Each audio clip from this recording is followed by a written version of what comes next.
You want to support Roland Martin Unfiltered? Be sure to join our Bring the Funk fan club. Every dollar that you give to us supports our daily digital show. There's only one daily digital show out here that keeps it black and keep it real. As Roland Martin Unfiltered. Support the Roland Martin Unfiltered daily digital show by going to RolandMartinUnfiltered.com. You can make this possible. Well, folks like white supremacist Stephen Miller are not happy at all that black farmers got $5 billion in the COVID relief bill. So he's joined with a group of Midwestern farmers to sue the federal government. They claim they can't receive COVID-19 loan forgiveness because they're white. According to the lawsuit filed by farmers from Ohio, Wisconsin, Minnesota, and South Dakota, President Biden's stimulus plan violates their constitutional rights.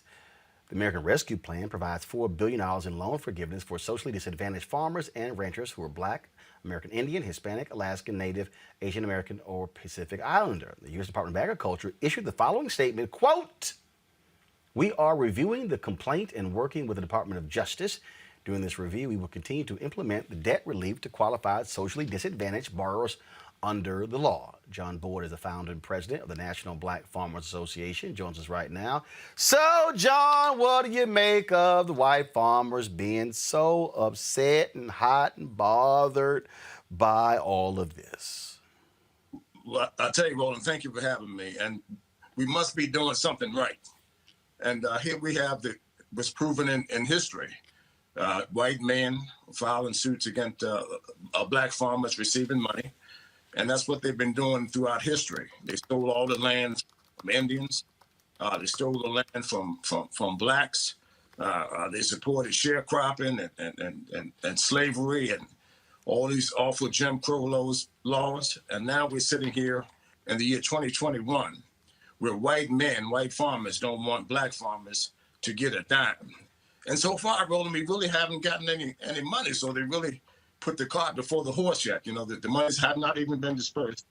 And I've been urging the Agriculture Secretary to get those payments to black farmers, the debt relief, swiftly and quickly as possible.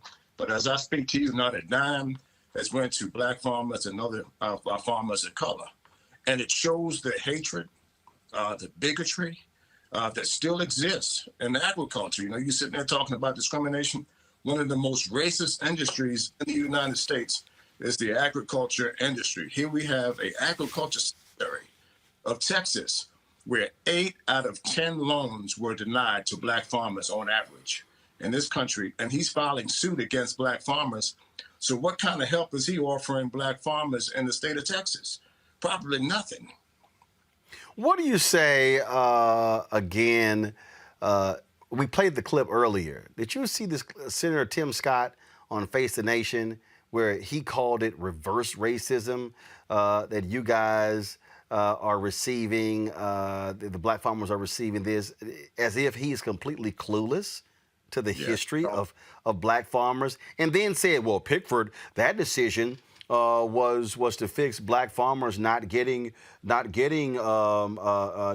funds. This is reverse racism.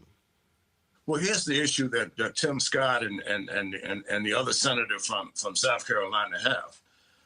They need to really check themselves here, Roland. All of the money, just about 99% of $500 billion went to white farmers in the United States from taxpayer dollars. So here we have a mere $5 billion just scratching the surface. And they've gotten $500 billion with a T.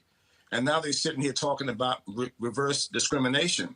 My question to Tim Scott is, how many times do white farmers get paid? They've gotten all of the money, all of the years, all of the decade, and all of the time. And we are the group that's been totally excluded based on all of the numbers, all of the statistics, from land loss to the lack of loans to the lack of presence at federal offices in the United States of America. These folks are lost, and they really need to check themselves and look into history. Look in the history of the United States of America, and it shows what I'm saying is factual here. Eugene.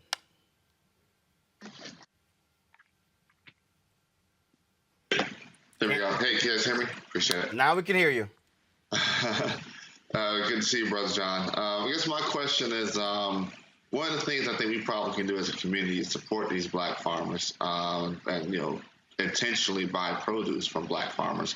Do you guys have like a portal or e-commerce website where you can able to connect Black farmers with product directly with consumers, where we can just grab directly from Black farmers and help keep our Black farmers alive? Absolutely, and we want to connect those farmers local areas. Please look at our website, nationalblackfarmersassociation.org, and become a member. We need to be connected, and we need to share this information and knowledge and wisdom right now.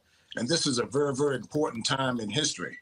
For the first time, we're actually going to get, hopefully, $5 billion, $1 billion to go to technical assistance and outreach to do some of the things that you're asking a question about. That hasn't been set up yet. So I believe in the coming months, maybe when I come back on road and I have more information on how these programs are going to be rolled out. But until then, we need support. The National Black Farmers Association needs the support of Black America to speak out and support us in this fight. I'll probably wind up filing something in court in the coming days. And I reached out to the Justice Department to look at this rinky-dink lawsuit here, is what I'm going to call it. And we'll probably wind up filing something in court as well, some sort of injunction of some sort. But we need the support from the Black community to speak up about this terrible injustice that continues against America's Black farmers. And we've lost the land. We've lost so much in this country. And we're going to fight back. I'm going to fight back, and I'm going to continue to fight back. It took us 30 years to get this debt relief to Black farmers, and I want people to ask them, the senators, to reach out and support Cory Booker's bill, the Black Farmers Justice Act bill. That's another way that they could help us. There's an additional fundings there, and to return the lands to the Black and newer beginning farmers in this country. So we're making some headways, and these people are mad about it, but they weren't mad about slavery. They weren't mad about Jim Crow, and they weren't mad about stealing all the land from Indians and from Blacks in this country. Michael.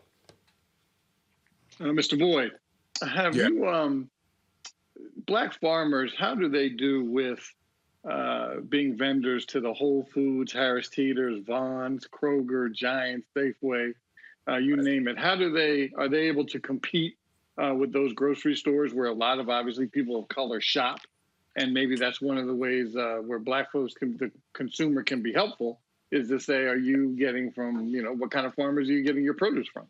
Absolutely. And that's the type of effort that needs to happen, where corporate America simply isn't doing enough, in my opinion, to partner and contract with Black farmers. I've been seeking that out to companies like PepsiCo and others to actually issue contracts to Black farmers that, where they have a footprint and presence. I'm working on a deal now with Walmart that may pan out to do some good things for Black farmers.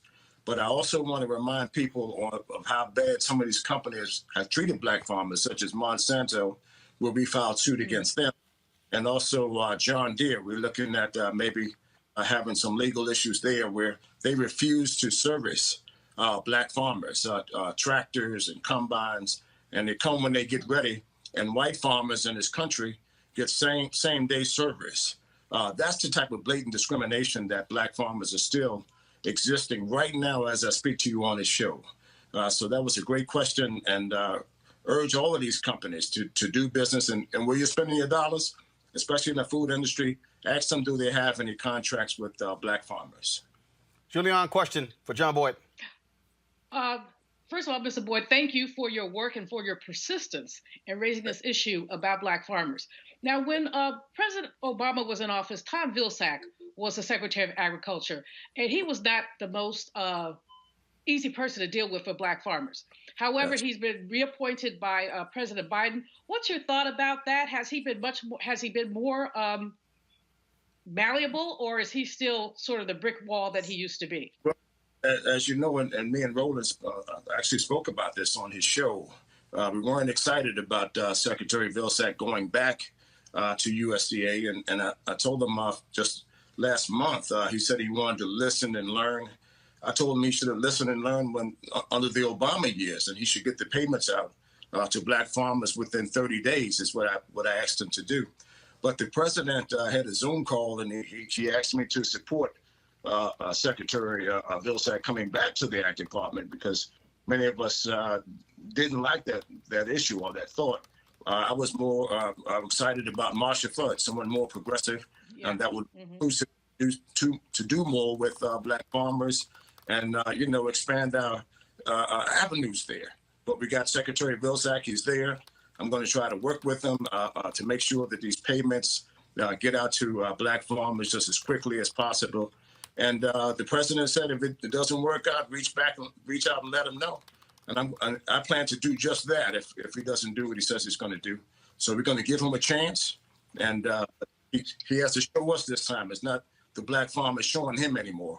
Now he has to show us, what he's going to do to advance the ideas and concerns of black farmers and other farmers of color in this country. All right. John Boyd, let us know how it goes. Any help we can give, we're always there for you. And listen, Roland, I want you guys to come down to my farm and visit my farm in Virginia sometime. So that's an invitation for you and your whole cast. Hey, I'll come. I'll first of all, where's your farm? It's Virginia, North Carolina border. It's in a little small township called Boydton, like my name, slave name, Boydton. So how far is it from D.C.? It's about 3 hours dead south of D.C. All right. So I think what we'll do is, A road trip to me. I think we might take a road trip because I haven't ridden horses in a while. I'm with it. So I need to do that, and so maybe what we'll do is we'll get the Mobile and actually broadcast the show from the farm this summer. Absolutely, love to do that. And again, thank you, Roland, for staying on top of this issue, because you were one of the first journalists to put it on your television show back in 2009, 2008, when black farmers wasn't getting any airtime. So thank you again for staying on top of this issue. I appreciate it. We're going to keep staying on top of it, John. Thanks a bunch. All right, folks, back to our Roland Martin Unfiltered video in just one moment. It's time to be smart. When we control our institutions, we win. This is the most important news show on television of any racial background. Y'all put $2, $3, $4, $5, $10, $15, $20, $30 on this and keep this going. What you've done, Roland, since this crisis came out in full bloom. Anybody watching this, tell your friends. Go back and look at the last 2 weeks, especially of Roland Martin Unfiltered. I mean, hell, go back and look at the last 2 days. You've had sitting United States senators today, Klobuchar and Harris. Whatever you have, you can bring to Roland Martin Unfiltered to support it. Please do, because this information may literally save your life. Watch Roland Martin Unfiltered daily at 6 p.m. Eastern on YouTube, Facebook, or Periscope, or go to RolandMartinUnfiltered.com. Support the Roland Martin Unfiltered Daily Digital Show by going to RolandMartinUnfiltered.com. Our goal is to get 20,000 of our fans contributing $50 each for the whole year. You can make this possible. RolandMartinUnfiltered.com.